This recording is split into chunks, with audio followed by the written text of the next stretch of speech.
Hello good morning to all of you. मैं मनोरंजन मिश्रा ई पाठशाला classes में आप सभी का हार्दिक स्वागत करता हूं।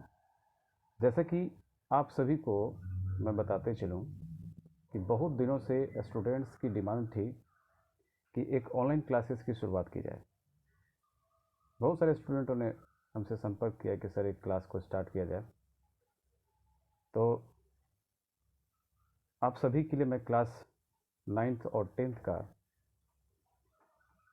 एक साइंस सेक्शन को मैं स्टार्ट कर रहा हूं और आगे मैथ्स की भी क्लास स्टार्ट करने की योजना है। और आज मैं क्लास 10th का साइंस जो एनसीईआरटी बुक का चैप्टर 6 लाइफ प्रोसेस जो आपके स्क्रीन पे दिख रहा है उसका मैं डिस्कस करने वाला हूँ। इस चैप्टर को हमने 5 यूनिट में बांटा है। ध्यान से समझेंगे, इस चैप्टर को हमने 5 यूनिट में बांटा है और 5 यूनिट में बांटने के बाद इसमें हम लोग पाँचों यूनिट को बारी बारी से पढ़ेंगे और हमें आशा है कि आप सभी को ये वीडियो बहुत अच्छा लगेगा। और आप सभी से विनती है कि कृपया इसे सब्सक्राइब, लाइक और शेयर ज़रूर करें। और ये बहुत फ़ायदेमंद वाली आपको वीडियो होगी क्योंकि एनसीईआरटी की बुक जो है आपकी एक बेसिक बुक है और पहले बेसिक जानकारी हमें होना बहुत ज़रूरी है। तो चलिए हम लोग स्टार्ट करते हैं और इसको एक सरल भाषा में आप लोगों के सामने हम रखने की कोशिश करेंगे। आशा है कि आप लोगों को बहुत अच्छा ये वीडियो लगे। तो जैसा पहला चैप्टर आपका है लाइफ प्रोसेस, जैसे 6 नंबर ये बायोलॉजी का फर्स्ट चैप्टर है आपके इस बुक का। इसको हम एक 1 बाई 1 प्रोसेस में इसको हम लोग पढ़ते हैं। जैसे लिखा है यहाँ पे कि how do we tell the difference between what is alive and what is not alive. यानी कि हम सजीव और निर्जीव, जो सजीव हैं या निर्जीव हैं, उनमें कैसे हम अंतर स्पष्ट करेंगे। If we see a dog running, यदि हम देखते हैं कुत्ता दौड़ता है, या काउ च्यूइंग कर्ड, गाय को जो जुगाली करते हुए देखते हैं, च्यूइंग कर्ड में जुगाली करना होता है, एंड और man shooting loudly on the street, यानी इंसान को जोर जोर से चीखते हुए हम देखते हैं। तो we know that this are living being, तो हम समझ जाते हैं कि वह क्या है, सजीव है। व्हाट इफ द डॉग और द काउ और द मैन वेयर एस्लीप, तो हम ये सोचते हैं कि कुत्ता, गाय या इंसान सो रहे हैं, तो क्या तब भी हम सोचेंगे कि ये सजीव है। लेकिन ये कैसे हम जानेंगे। We should still think that we are alive, but how did we know that, यानी कैसे हम सोचेंगे कि इस पोजीशन पे ये सजीव है या निर्जीव है। We see them breathing and we know that they are alive. What about plant, what about plant, यानी कि हम कैसे समझेंगे कि पौधे जो हैं वो सजीव हैं, कैसे समझेंगे। वी सी दिन green, some of us always say, यानी कि हम देखेंगे कि हरा है तो हम कह सकते हैं कि वो सजीव है। But that about plant that have leaves of colour they other than green, मान लीजिए कि अगर कोई पौधा है उसकी पत्ती ग्रीन के अलावा कोई दूसरे कलर में है, they grow over time, so we know that they are alive. लेकिन जब वो जैसे जैसे ग्रो करेगा, उसकी ग्रोइंग प्रोसीजर आगे होगी, बढ़ते जाएगी, तो उसको हम कहेंगे कि वो क्या है, सजीव है। Some will say in other word we tend to think of some short movement. दूसरे शब्दों में दूसरे शब्दों में दूसरे शब्दों में हम देखेंगे कि सजीव जो होते हैं कि सामान्य प्रमाण तौर पर कुछ गतियों पर भी हम लोग विचार करते हैं, आइदर ग्रोथ रिलेटेड या not, as common evidence for being alive. In other words, इन दूसरे शब्दों में, we tend to think some sort of movement, यानी कि जैसे ही और धीरे धीरे से वृद्धि होती है, वृद्धि परिलक्षित जिसको बोलते हैं। But a plant that is not visibly growing is still life. But लेकिन वह पौधा भी आपका क्या है, सजीव है। And some animal can breathe without visible movement, यानी कुछ जो है उसमें आपका वृद्धि परिलक्षित जो है नहीं होता है, नहीं दिखाई देता है। So using visible movement as the defining characteristics of the life is not enough. कुछ जंतु मान लीजिए इसमें तो ब्रीथिंग करते सांस लेते हैं, परंतु उनमें जो मोशन होती है, मूवमेंट जो होती है वो दिखाई नहीं देती है, तो वे भी सजीव हैं। अतः दिखाई देने वाली जो भी गति जीवन के वो आपको परिभाषित लक्षण होता है। तो इसके नीचे जो लाइन जो दिया है इसका मतलब ये हुआ कि so using visible movement as the defining characteristics of life is not enough. अतः दिखाई देने वाली गति जीवन के परिभाषा या उसके लक्षण के लिए पर्याप्त नहीं है। अगला जो नीचे जो पैराग्राफ है आपका, movement over very small scales will be invisible to the naked eye movement of molecules. यानी कि जो सबसे छोटे जो स्केल पर जो गतियाँ हम अपने आँखों से दिखाई नहीं देती है, जो छोटे छोटे सूक्ष्म जो होते हैं वो आँखों से दिखाई नहीं देते हैं। उदाहरण के लिए जैसे जो उदाहरण के लिए आपको यहाँ पे दिया है मूवमेंट ऑफ मॉलिक्यूल्स, मॉलिक्यूल्स के जो मूवमेंट होते हैं ये चीज़ जो है आपको हमें नग्न आँखों से दिखाई नहीं देती है। For example, in this invisible molecules movement necessary for life. क्या ये इनविजिबल जो मॉलिक्यूल्स हैं उनकी जो मोशन है वो जीवन के लिए आवश्यक है, वो जीवन के लिए आवश्यक है। If we ask this question to professional biologist, यानी कि हम ये प्रश्न किसी अगर मान लीजिए बायोलॉजिस्ट से पूछते हैं, करते हैं, बायोलॉजिस्ट से करते हैं, दे विल से यस, तो उसका एक उत्तर होगा यस, यानी सकारात्मक उत्तर होगा। In fact, viruses do not show any molecules movement in them। यानी कि वायरस जो होता है, वायरस के अंदर जो है एटॉमिक मॉलिक्यूल्स, एटॉमिक मूवमेंट जो होती है वो नहीं होती है। जैसा कि लिखा है यहाँ पे, movement over very small scales will be invisible to the naked eye movement of molecules. For example, in this invisible molecular movement necessary for life। if we ask the question to professional biologist, अगर professional biologist से हम पूछते हैं, professional biologist से अगर ये हम पूछते हैं कि क्या मॉलिकुलर मोशन जीवन के लिए आवश्यक है, तो वो कहेगा यस, सकारात्मक बात आपको बताएगा। In fact viruses do not show any molecular movement, यानी कि वास्तव में अगर देखा जाए तो वायरस के अंदर कोई मॉलिकुलर मूवमेंट नहीं होता है। And that is partially why there is a controversy about whether they are truly alive or not। अतः ये अभी तक जो है आपका विवाद बना हुआ है कि वास्तव में ये सजीव हैं या नहीं। आगे देखते हैं, आगे लिखा है,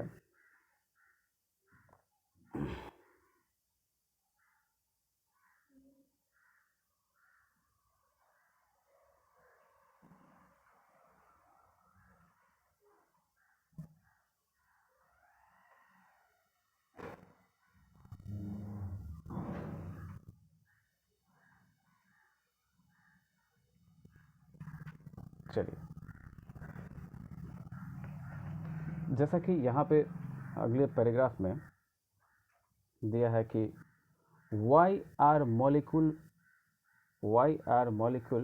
यहाँ से why are molecule movement needed for life. यानी कि जीवन के लिए जो मॉलिकुलर मूवमेंट है वो क्यों आवश्यक है, आपको पूछा जा रहा है क्वेश्चन में कि we have seen in earlier classes that living organisms are well organized structure। पिछले कक्षाओं में हम लोग यह देख चुके हैं कि लिविंग की जो स्ट्रक्चर होती है वो क्या होती है, लिविंग की स्ट्रक्चर जो होती है वो वेल ऑर्गेनाइज होती है। Well organise structure, well organise structure मतलब क्या, जिसको हम लोग बोलते हैं वेल ऑर्गेनाइज स्ट्रक्चर मतलब होता है सुसंगठित, सुसंगठित संरचना, सुसंगठित संरचना इसको हम लोग बोलते हैं, होती है। आगे देखें, दे कैन हैव टिश्यू, उसमें टिश्यू हो सकते हैं। टिश्यू हैव सेल, टिश्यू में सेल होते हैं, टिश्यू के पास सेल होते हैं। Cell have a smaller compound, cell have a smaller components, यानी कि सेल में छोटे छोटे कंपोनेंट्स होते हैं, ठीक है, and so on. Because of the effect of environment, because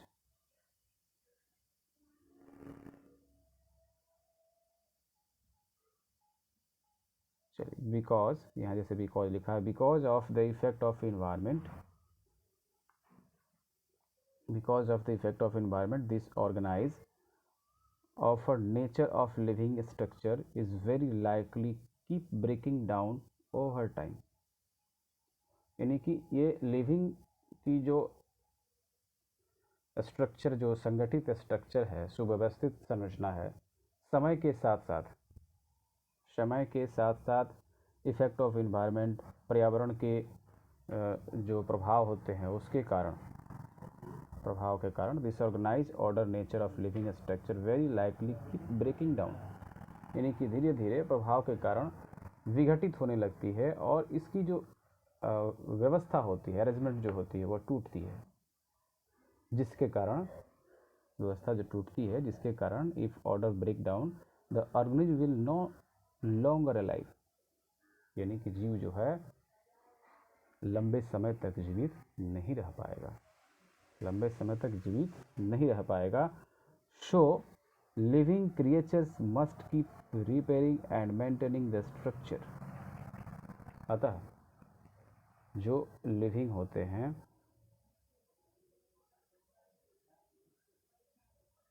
जो लिविंग होते हैं, और इसे समस्या आ जा रही है, मोबाइल की कुछ इशू हैं। Living creatures must keep repairing and maintaining their structure, यानी कि अतः जो भी जीव जो होते हैं शरीर को क्या करते हैं, मरम्मत करते हैं, जीवों के शरीर को मरम्मत तथा, जिसको यहाँ पे एक वर्ड है रिपेयरिंग एंड मेंटेनिंग, मेंटेनिंग का हिंदी जो होता है वो होता है अनुरक्षण, अनुरक्षण, रिपेयरिंग का मतलब होता है मरम्मत, रिपेयरिंग, मेंटेनिंग। देखिए वर्ड को आप लोग लिखते चलेंगे,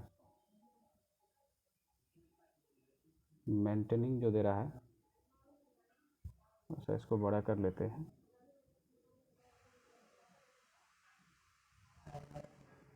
हाँ, मेंटेनिंग जो हो रहा है, मेंटेनिंग, तो मेंटेनिंग की अगर बात करें तो मेंटेनिंग का जो शुद्ध हिंदी होता है, मेंटेन करना, जिसको हम बोलते हैं, जिसको हम लोग कहते हैं हिंदी में अनुरक्षण, ओके, इसको नोट कर लेना होगा।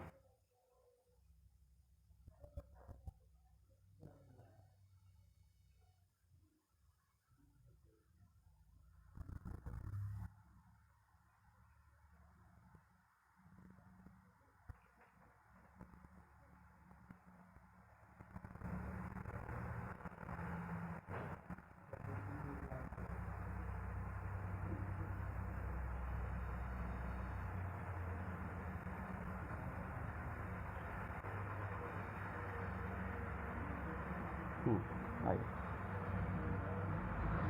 तो मेंटेनिंग की बात कर रहे थे, देयर देयर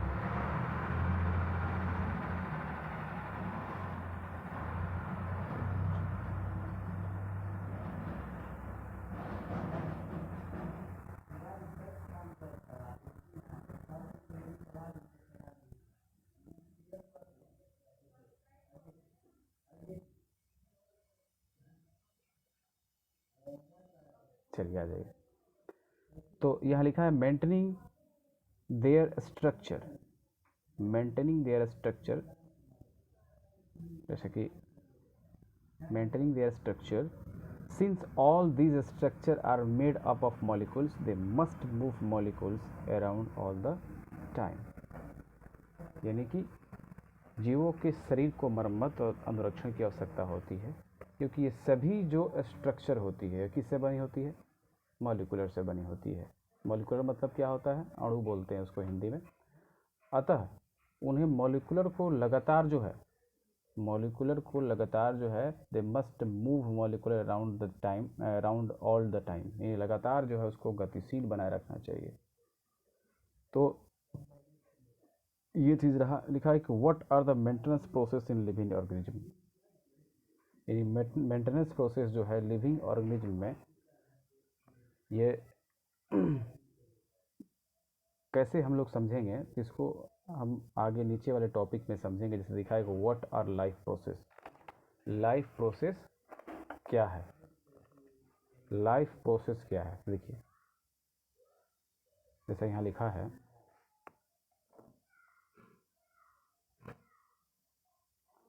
लाइफ प्रोसेस क्या है? लाइफ प्रोसेस में ये आपका टॉपिक है। जैसा कि दिया है कि the maintenance function of living organism, the maintenance function of living organism go on even when they are not doing anything particular।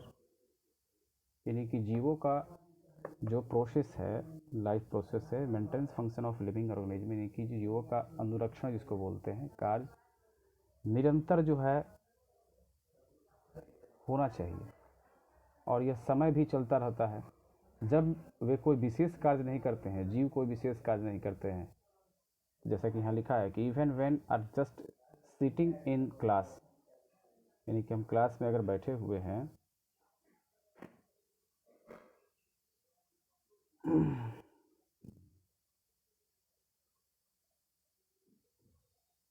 अच्छा सेकंड पेज पे आ जाइए। क्लास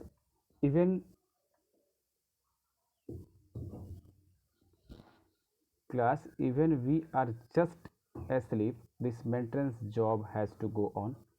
यानी कि जब हम सो रहे हों या क्लास में बैठे हों, या उस समय कोई मान लीजिए कि हम कोई जॉब कर रहे हैं, कोई काम कर रहे हैं और तो वो क्या होगा, उसको कहा जाएगा कि लाइफ जो है आपका क्या है? प्रोसेस पे है, लाइफ प्रोसेस। फिर लिखा है नीचे कि सिंस, प्रोसेस को छोटा कर लेते हैं और पतला कर लेते हैं। चलिए हो गया। लिखा है कि since this maintenance process are needed to prevent damage and break down, energy is needed for them. ठीक है, ये सभी जो ऊपर जो हमने पढ़ा कि even we are just asleep the maintenance have job go on the process which together perform for maintenance job are life process. ये सारे आपको लाइफ प्रोसेस प्रक्रिया आपको यहाँ पर दर्शाए गए हैं। तो नीचे लिखा है कि since this maintenance process are needed to prevent damage and break down, energy is needed for them. यानी कि सिंस, यानी क्योंकि ये क्षति और टूट फूट को रोकने के लिए, जैसे मान लीजिए कि जो भी टूट फूट हो रहा है हमारे since there maintenance process are needed to prevent damage and break down, यानी कि क्षति या टूट फूट रोकने के लिए आपको लाइफ प्रोसेस की आवश्यकता होती है। क्षति और टूट फूट जो होती है सेलों में, उसको रोकने के लिए हमें लाइफ प्रोसेस की आवश्यकता होती है। फिर लिखा है कि this energy comes from outside the body of the individual organism,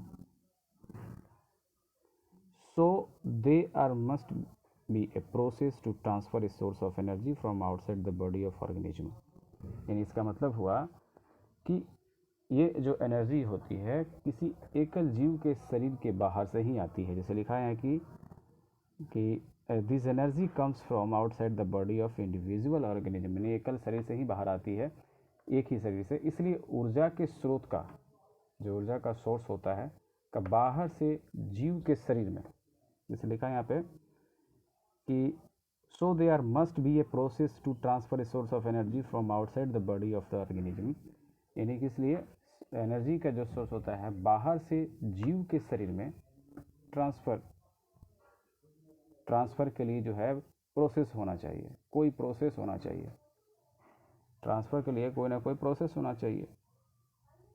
which are called food to inside and process to commonly call nutrition. और इस तरह मान लीजिए कि ऊर्जा के सोर्स को, एनर्जी को सोर्स को हम भोजन तथा शरीर के अंदर लेने के प्रक्रम को, लेने के प्रोसेस को, यानी कि जो हम लोग भोजन को लेते हैं अपने शरीर के अंदर या कहीं से लेकर उसको स्थानांतरण करते हैं अपने शरीर में, तो उस प्रोसेस को हम लोग क्या कहते हैं? न्यूट्रिशन कहते हैं। उस प्रोसेस को क्या कहते हैं? न्यूट्रिशन कहते हैं। इसलिए यहाँ लिखा हुआ है कि which we call food to the inside process we commonly can nutrition. फिर लिखा है यहाँ पे, देखा जाए कि if the body size of organism is to grow, additional raw material will also be needed from outside. यदि मान लीजिए कि जीव में कोई अंदर शारीरिक वृद्धि होती है, ग्रोथ होती है, तो इसके लिए बाहर से किसी कच्ची सामग्री की आवश्यकता पड़ती है, रॉ मटेरियल की आवश्यकता पड़ती है। Since life on earth depend on carbon based molecule, most of this food source are also carbon based. Depending on the complexity of this carbon source, different organisms can they use different kind of nutrition process.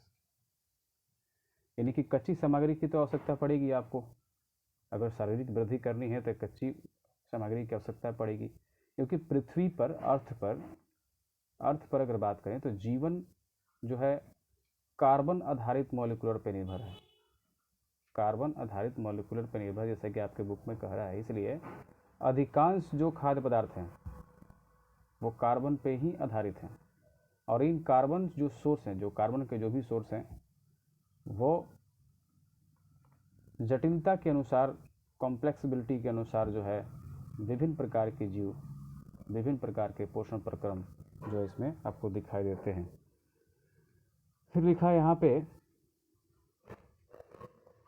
the outside source of energy could be quite varied since the environment is not under control of individual organism. This source of energy therefore needed to broken down of build up in the can be used for various molecular movement needed for maintaining living structure as well to the kind of molecules the body need to grow.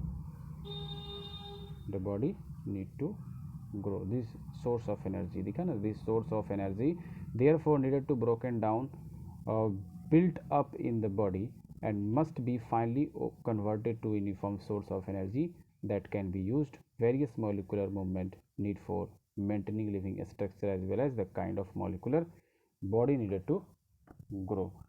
शरीर के अंदर जो होते हैं, शरीर के अंदर एक जीव, इन्वायरमेंट में अगर बात करें तो किसी एक जीव की नियंत्रण नहीं है, अतः जो एनर्जी है, एनर्जी के जो बाहरी स्रोत हैं वो अनेकों प्रकार के हो सकते हैं, विविध प्रकार के हो सकते हैं, डिफरेंट टाइप के हो सकते हैं। शरीर के अंदर जो ऊर्जा होती है, इनके स्रोत जो सोर्स होते हैं, उनमें निर्माण की आवश्यकता होती है, फॉर्मेशन की आवश्यकता होती है। इसमें अंततः ऊर्जा की एक समान स्रोत में परिवर्तित हो जाना चाहिए, यानी कि ऊर्जा के जो स्रोत हैं वो एक समान स्रोत में चेंज हो जाना चाहिए, एक समान स्रोत में चेंज होना चाहिए। Must be initially converted to uniform source of energy that can be used for various molecular movement, क्योंकि चेंज हो जाना चाहिए, और यह जो विभिन्न प्रकार के जो मॉलिक्यूलर मोशन हैं उनके लिए विभिन्न शरीर के अनुरक्षण तथा शरीर की वृद्धि के लिए आवश्यक अणुओं के निर्माण में भी उपयोगी है। आवश्यक मॉलिक्यूलर जो होते हैं उनके निर्माण में ये आपको उपयोगी है। तो इसमें जो हम लोग यहाँ पे समझेंगे कि for this series of chemical reaction in body are necessary, तो इसके लिए जो है हमारे शरीर में कुछ केमिकल रिएक्शन जो है बहुत ज़रूरी होता है। जैसे यहाँ पे लिखा है, एक शब्द है ऑक्सीडाइजिंग एंड रिड्यूसिंग, ऑक्सीडेशन और रिडक्शन। तो ऑक्सीडेशन एंड रिडक्शन जो है आपको क्या होता है, इसको समझना ज़रूरी है। ऑक्सीडेशन, ऑक्सीडेशन या ऑक्सीडाइजिंग बोलिए, ऑक्सीडाइजिंग। तो देखिए, ऑक्सीडाइजिंग जो है आपका एक टाइप का केमिकल रिएक्शन है, जिसको हम लिख सकते हैं कि ए टाइप ऑफ केमिकल रिएक्शन, एक प्रकार का केमिकल रिएक्शन है। नोट कर लेंगे इसको, a type of chemical reaction that involve a transfer that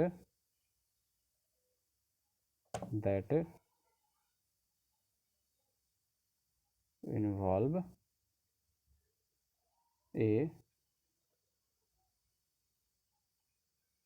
transfer of electrons between two species, यानी दो स्पेसीज, दो जातियों के बीच जो है आपका इलेक्ट्रॉन का एक ट्रांसफ़र होता है, और एक प्रकार का एक केमिकल रिएक्शन है जिसको हम लोग ऑक्सीडाइजिंग रिएक्शन कहते हैं। दूसरा इसमें है रिडक्शन रिएक्शन। तो रिडक्शन में क्या है कि ये रिडक्शन की बात करें तो रिडक्शन जो है आपका ऑक्सीकरण जो होता है, ऑक्सीडेशन जो होती है, ऑक्सीडेशन की पोजीशन इसमें बदल जाती है। ऑक्सीडेशन की पोजीशन इसमें आपको बदल जाती है, पोजीशन बदल जाती है। इसको हम समझाएंगे आपको एक इक्वेशन के माध्यम से। तो ये चीज़ आपका रहा।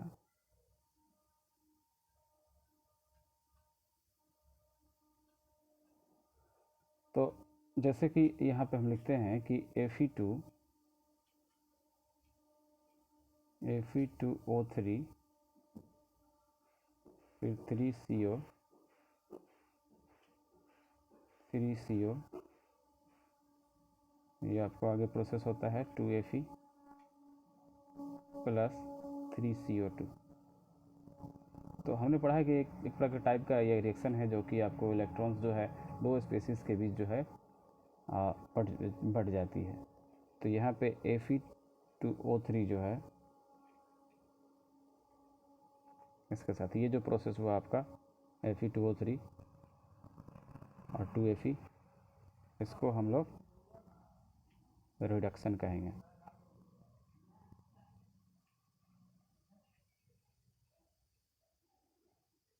और 3CO के साथ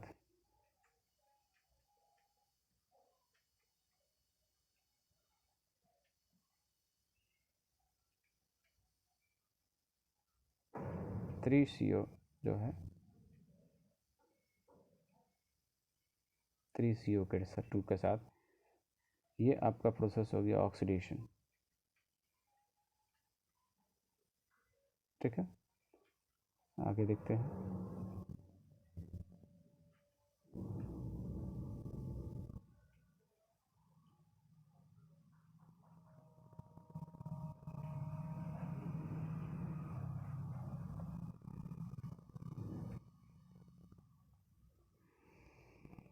चलिए, तो हम लोग थे यहाँ पे इन the case of single called, देखिए एक चीज़ यहाँ पे थोड़ा सा छूट रहा है जिसको देख लेंगे। लिखा है यहाँ पे कि the process of acquiring oxygen from outside the body and to use it in process of a break down of food source of cellular need is what we call respiration. यानी इसका मतलब हुआ कि शरीर के बाहर से जो ऑक्सीजन को ग्रहण करना, ऑक्सीजन को लेना, तथा सेल के जो नीडेड के अनुसार, आवश्यकता के अनुसार जो खाद्य स्रोत हैं उनको विघटन में इसका उपयोग करना श्वसन कहलाता है। लिखा है कि the process of acquiring oxygen from outside the body and to use it in the process of breakdown of food sources for cellular needs is what we'll call respiration। अब आ जाइए अगले पैराग्राफ पे। लिखा है कि in the case of single called organism no specific organs for taking in food, exchange of gases या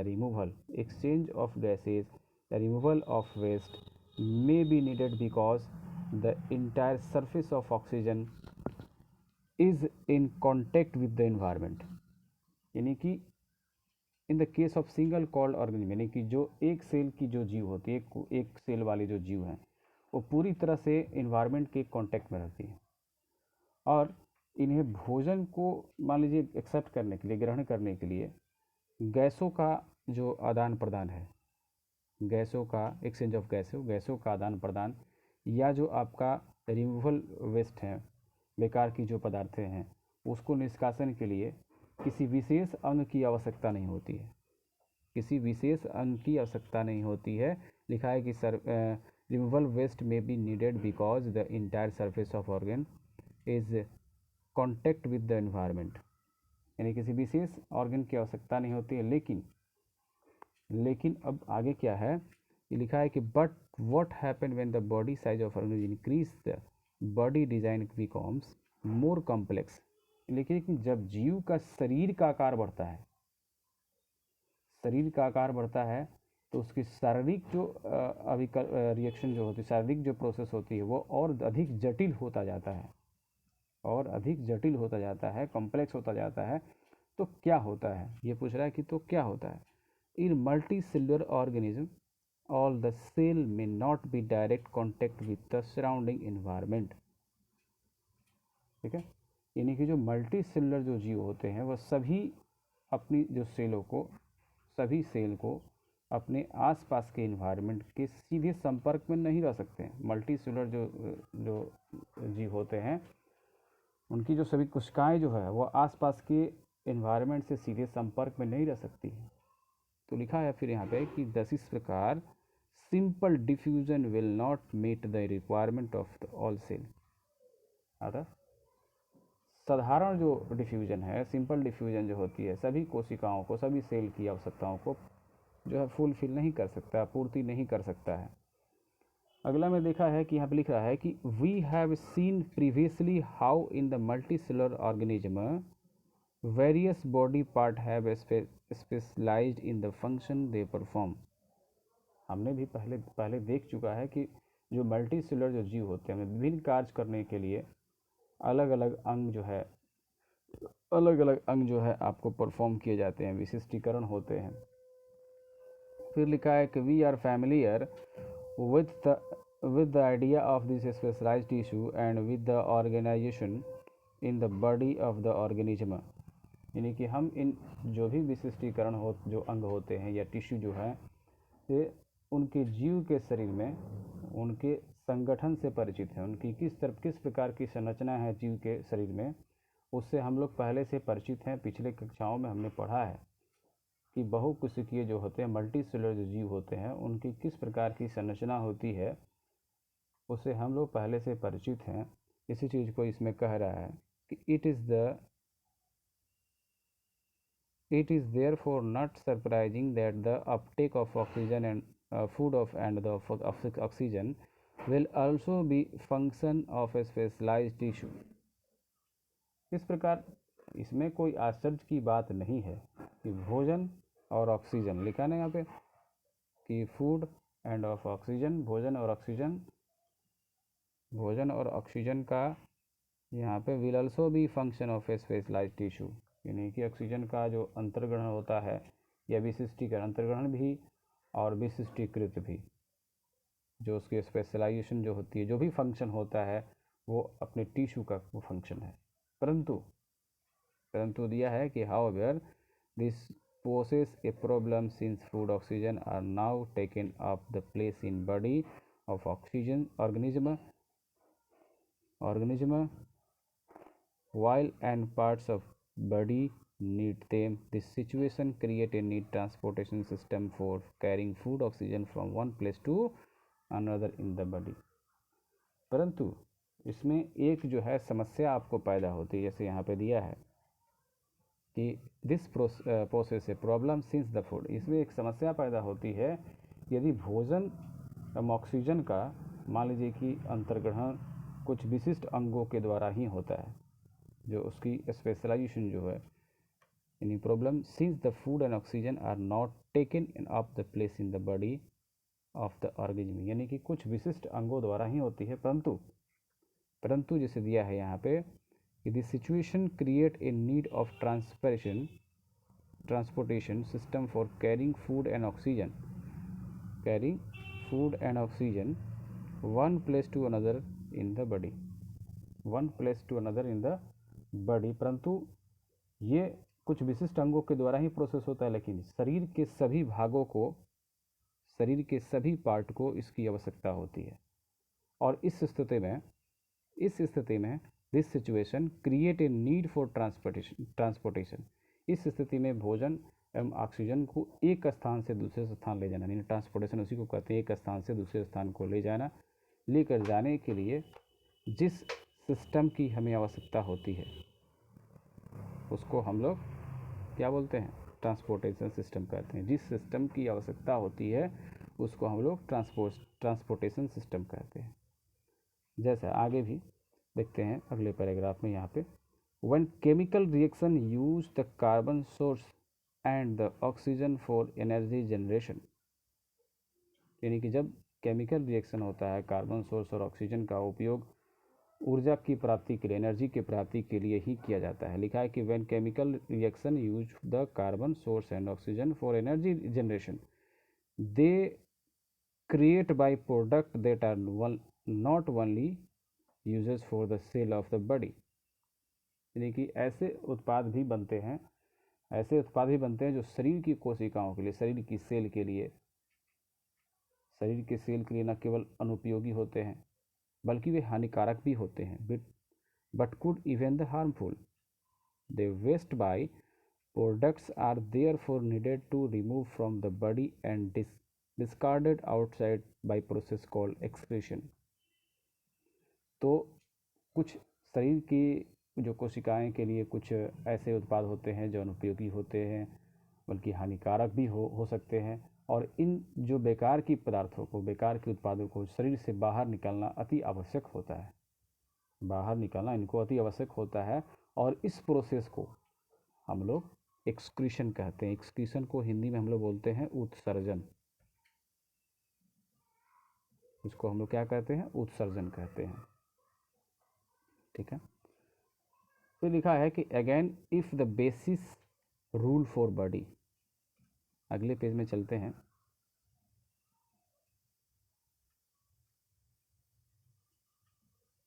आइए, ठीक है, दिया था यहाँ पे कि again the basis rules of for body design in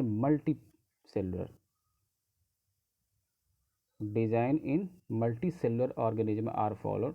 A specialized tissue for excretion will be developed, which means that the transportation system will need to transport waste away from cell to this excretory tissue। तो इसका मतलब ये हुआ कि इस जैसे हम लोग एक्सक्रीशन पढ़ा, तो यदि मान लीजिए मल्टी सेलुलर जो जीव हैं वो शरीर में मूल नियमों का अगर मान लीजिए पालन किया जाए, हम लोग अगर मूल नियमों का पालन करें तो एक्सक्रीशन के लिए जो है एक विशेष प्रकार का टिश्यू विकसित हो जाएगा। यानी इसका मीनिंग ये है कि अगर मान लीजिए ट्रांसपोर्टेशन सिस्टम की आवश्यकता आपको बेकार की पदार्थों को कोशिका से, मान लीजिए सेल से, इससे एक्सक्रीशन टिश्यू तक पहुंचाने की होगी, यानी कि बेकार की जो पदार्थें होगी इसके माध्यम से, ट्रांसपोर्टेशन के माध्यम से जो है, सिस्टम के माध्यम से, एक्सक्रीशन सिस्टम के द्वारा जो हम जितनी भी बेकार की पदार्थ हैं उसको बाहर निकाल देते हैं। तो ये एक लाइफ प्रोसेस का एक छोटा सा पार्ट था जिसके बारे में हम लोगों ने बेसिक समझा, और इसके आधार पर अगर देखा जाए तो इसी के आधार पर ये आपका क्वेश्चन है। तो इन क्वेश्चंस को आप लोग को करना है। जैसे क्वेश्चन आपका है why is diffusion insufficient to meet the oxygen requirement of multicellular organism like human, यानी हमारे शरीर में मल्टीसेलुलर जीवों में ऑक्सीजन की आवश्यकता को पूरा करने के लिए डिफ्यूज़न क्यों आवश्यक है, अपर्याप्त है, डिफ्यूज़न जो है क्यों अपर्याप्त है। दूसरा क्वेश्चन है what criteria do we use the decided whether something is life, यानी कोई वस्तु अगर मान लीजिए सजीव है, उसका निर्धारण करने के लिए हम क्या मापदंड अपनाएंगे, किस तरह से हम निर्धारण करेंगे कि वो सजीव है। व्हाट आर आउटसाइड, तीसरा question what are outside raw material use for by the organism, यानी कि किसी लिविंग थिंग्स के द्वारा जो रॉ मटेरियल का उपयोग किया जाता है किस लिविंग थिंग्स के द्वारा किया जाता है और किन किन कच्ची सामग्रियों का उपयोग किया जाता है बताना है। चौथा क्वेश्चन है what process would you consider essential for maintaining life, यानी कि जीवन के अनुरक्षण के लिए, लाइफ को मेंटेन करने के लिए किन किन प्रोसेस को आप आवश्यक समझेंगे, किन किन प्रोसेस को आप आवश्यक मानेंगे, इसको आपको अपने शब्दों में लिखना है। इसका सब टोटल आंसर जो है आपको इस बुक में अभी जो पढ़े हैं उसमें मिल जाएगा। ये चीज़ आपका रहा, तो ये एक पार्ट आपका क्लियर हुआ। दूसरा पार्ट जो न्यूट्रिशन है इसको हम लोग फिर अगले क्लास में समझेंगे। उससे पहले आप इस क्वेश्चंस को बनाएंगे और बना करके हमें हमारा टेलीग्राम चैनल है जिसका हम लिंक जो है डिस्क्रिप्शन लिस्ट में दे देते हैं, उस पर आप भेजेंगे और उसको चेक किया जाएगा और तब आपको जो है फिर अगला क्लास जो है आपका चलेगा। इसको 5 भागों में बांटा गया है। पहला भाग आपका हो गया, दूसरा आपका न्यूट्रिशन है। तो हम आशा करते हैं कि आपको ये वीडियो अच्छा लगा होगा, तो कृपया लाइक और शेयर कर दें, सब्सक्राइब कर दें। ठीक है, ओके।